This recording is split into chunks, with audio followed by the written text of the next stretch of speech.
इसमें तत्सम और तद्भव बताना है। तत्सम और तद्भव बताना है, तो बोल रहा है तद्भव शब्द का चयन करिए कि तद्भव शब्द कौन है। तत्सम शब्द जो संस्कृत भाषा से आए हों और तद्भव शब्द जो हिंदी भाषा के हों। तो आपका फर्स्ट क्वेश्चन है अरिष्ट, रीठा, रिक्त या ईर्ष्या। तो आपका राइट ऑप्शन क्या होगा? आपका राइट ऑप्शन होगा अरिष्ट, रीठा, रिक्त और ईर्ष्या। तो आपका अरिष्ट, रिक्त और ईर्ष्या ये सब क्या है? संस्कृत भाषा के शब्द हैं, लेकिन रीठा जो है ये हिंदी भाषा का शब्द है। नेक्स्ट क्वेश्चन है आपका संधि, सैया, श्रेष्ठी या सेठ। इसमें से तद्भव शब्द कौन सा होगा? तो इनमें तद्भव शब्द कौन सा होगा? तो आपका राइट ऑप्शन क्या होगा? सेठ। ये क्या होता है? तद्भव शब्द होता है। आपका नेक्स्ट क्वेश्चन है लिप्त, लिच्छा, लिप्त, लिच्छा, लेपिका या लेई। इसमें से आपका तद्भव शब्द कौन सा होगा? लेई जो है ये तद्भव शब्द है और सब क्या है? तत्सम शब्द है। लिप्त, लिच्छा, लेपिका क्या है? ये आपका तत्सम शब्द है, लेकिन जो लेई है ये हिंदी भाषा का शब्द है। नेक्स्ट क्वेश्चन है आपका क्रिया विशेषण का वाक्य कौन सा है? क्रिया विशेषण, क्रिया विशेषण किसे कहेंगे? ये एक अव्यय शब्द होता है। क्रिया विशेषण जो है ये अव्यय शब्द होता है। अब पहले जान लेते हैं अव्यय क्या होता है। अव्यय होता है जिसपे लिंग, वचन, कारक का प्रभाव नहीं पड़ता है, उसे क्या कहते हैं? अव्यय कहते हैं। अव्यय जैसे क्रिया विशेषण है, समुच्चय बोधक है, विषमादि बोधक है, और ये सब क्या है? अव्यय होते हैं। क्रिया विशेषण क्या है? क्रिया की भी जो विशेषता बताए उसे क्या कहते हैं? क्रिया विशेषण कहते हैं।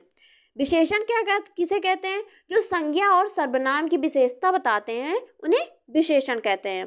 तो आपका क्वेश्चन है, नेक्स्ट क्वेश्चन है इसमें क्रिया विशेषण का वाक्य कौन सा है? अब नेक्स्ट क्वेश्चन है आपका धोबी कपड़े साफ धोता है। बी ऑप्शन है वह धीरे धीरे पढ़ता है। सी ऑप्शन है ये दोनों। डी ऑप्शन है इनमें से कोई नहीं। तो आपका राइट ऑप्शन क्या होगा? वह धीरे धीरे पढ़ता है और वह धोबी कपड़े साफ धोता है। तो ये दोनों क्या हैं? आपके क्रिया विशेषण हैं।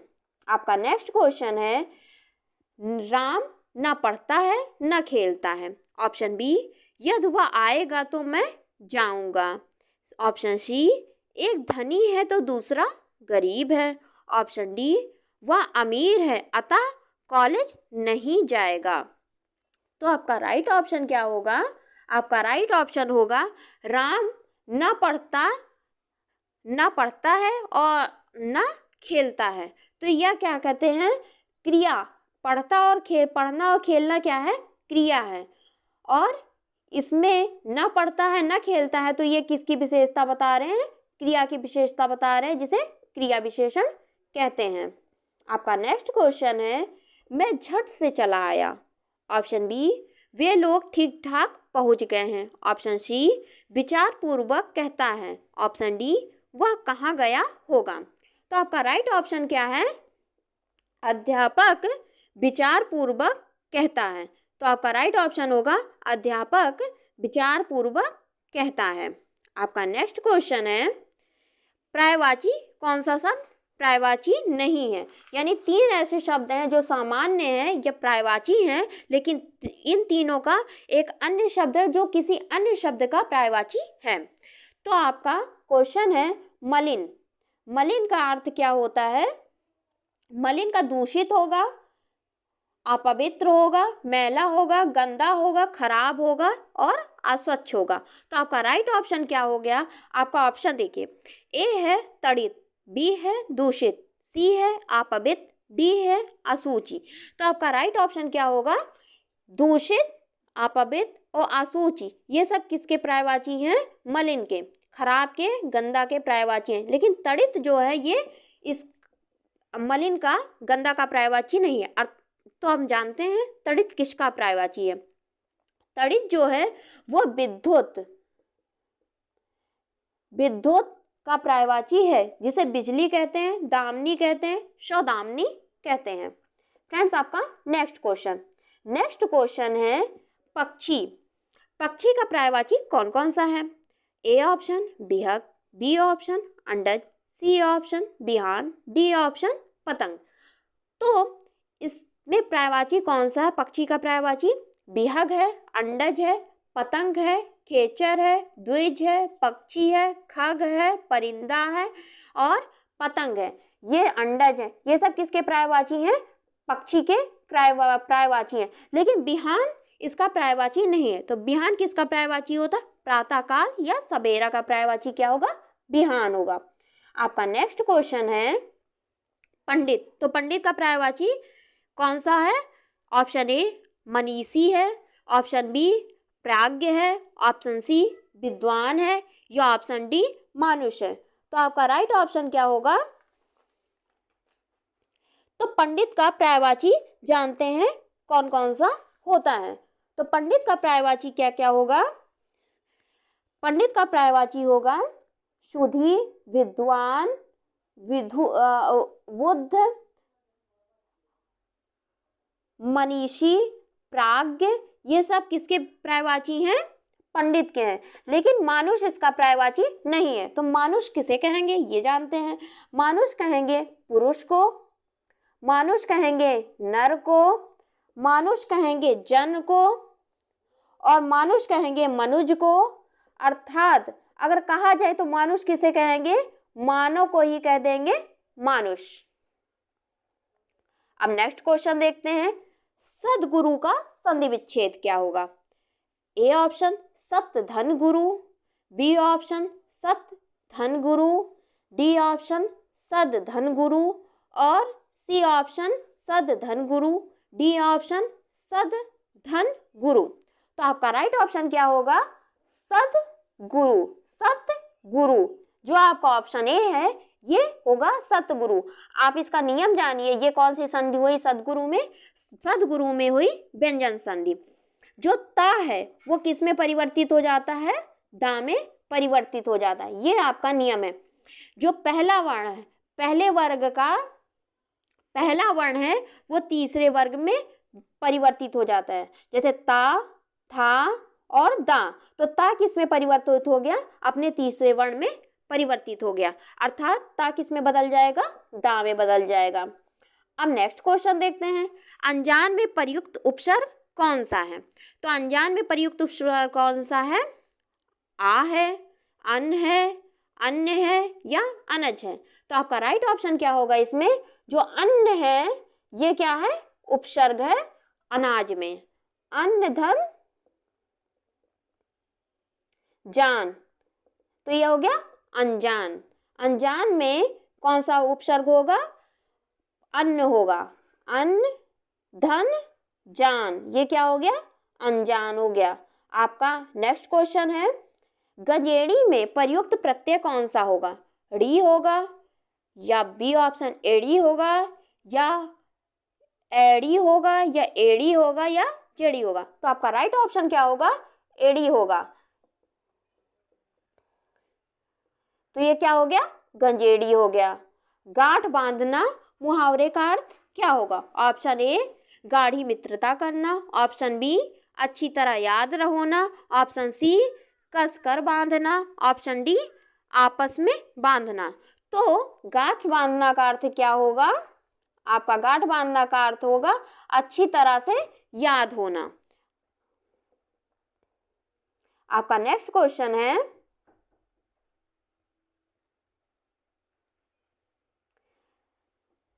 संगम में प्रयुक्त उपसर्ग कौन सा होगा? सा होगा, सम होगा, संग होगा या सम होगा। तो आपका राइट ऑप्शन क्या होगा? समधन गम। तो ये जो माँ है ये किस में परिवर्तित हो जाएगा? ये परिवर्तित हो जाएगा आधे ना में। तो ये हो गया आपका संगम। तो ये कौन सा आपका राइट ऑप्शन होगा? Option D. अब नेक्स्ट क्वेश्चन है आपका, युधिष्ठिर कौन सा समास है? युधिष्ठिर में कौन सा समास होगा? ऑप्शन ए बहुब्रीहि, ऑप्शन सी कर्मधार, ऑप्शन बी तत्पुरुष, ऑप्शन डी अव्ययभाव। तो आपका राइट ऑप्शन क्या होगा? आपका राइट ऑप्शन होगा तत्पुरुष समास। तत्पुरुष समास में भी ये कौन सा है? युद्ध में स्थिर रहने वाला, अर्थात आलुक तत्पुरुष ये होगा। नेक्स्ट क्वेश्चन है आपका, निम्न इनमें से कौन सा व्यंजन संधि का उदाहरण है? आपका ऑप्शन ए निष्फल, ऑप्शन बी व्यंजन संधि का उदाहरण है। ऑप्शन ए निष्फल, ऑप्शन बी परोपकार, ऑप्शन सी किंचित, ऑप्शन डी इनमें से कोई नहीं।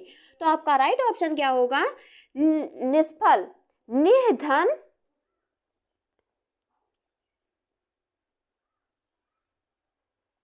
देखिए फ्रेंड, निर्धन फल, ये क्या हो गया? निष्फल हो गया। परोप, तो इसमें कौन सी संधि हो गई? विसर्ग संधि हो गई।